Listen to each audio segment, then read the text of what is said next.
Alright mga kap, andito po tayo ngayon sa San Pedro, Barangay Langgam. So kasama natin, isa sa kasama natin sa TikTok industry, no? Si Kap Weeby. And syempre, mamimigay po sila ng itlog at saka bigas sa mga taga rito, Zone 3, Barangay Langgam.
Guys, okay na.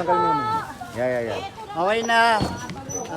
Sa susunod na lang po ulit ang benta ng tinda namin. Maraming salamat kay Kap Ina, tsaka sa BDO, tsaka sa Big Time Group.